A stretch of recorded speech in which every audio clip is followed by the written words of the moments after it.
Bah tout, je l'aimais beaucoup. Alors, on peut toujours se tromper bien évidemment, mais quand je l'ai vu chez Manuel Leclerc, chez Madrid, j'ai fait le tour de tous les yearlings.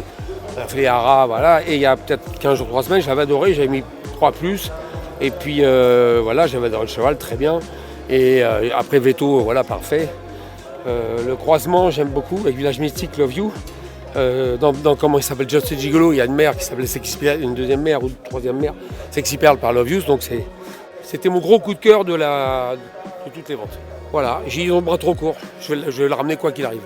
Après, il y a peut-être des limites, il y a un milliardaire, moi je ne sais pas, j'achète pour moi, j'achète pas pour les clients, mais je défends mes étalons. J'ai acheté que des étalons de la maison.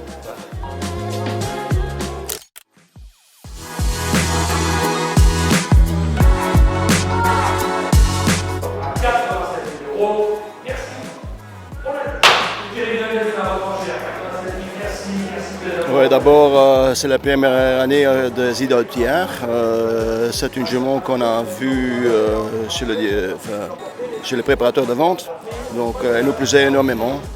C'est une souche Miss Castel, donc c'est une très bonne souche. Elle n'est pas grande, mais elle est pleine d'allure, donc c'est une jument qui nous plaise beaucoup. Et j'ai acheté ça avec Thierry. Donc, on est 3 sur les chevaux.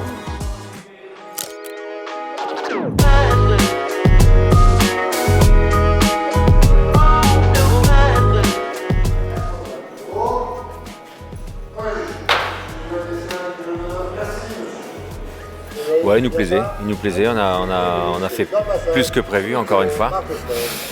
Mais bon, voilà, avec l'équipe d'Olmenov et le rat des 4 vents, voilà. Et leur écurie Azelar, pardon.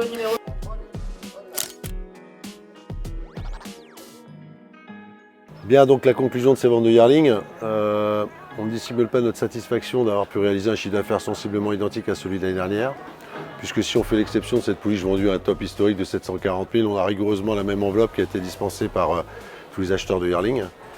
Pourcentage de vendus identique, c'est d'ailleurs assez curieux de vérifier que depuis quelques années, c'est toujours sensiblement les mêmes indicateurs qui reviennent d'une façon extrêmement linéaire. Remarquons aussi le travail toujours aussi probant réalisé par les consigners, au moins par la fidélité de nos éleveurs, aussi par le soutien qu'apportent certains entraîneurs à leurs étalons. Je pense en particulier à Philippe Allaire, qui a soutenu les joueurs Vedake, Just Gigolo, voire encore Thierry Duval-Esnain et Haute-Tillard. Voilà, sans crier évidemment, sans avoir les propos dithyrambiques, je dirais que ça me semble tout à fait convenu et habituel. Il n'y a pas au moins de motif d'inquiétude à avoir au moment où je vous parle.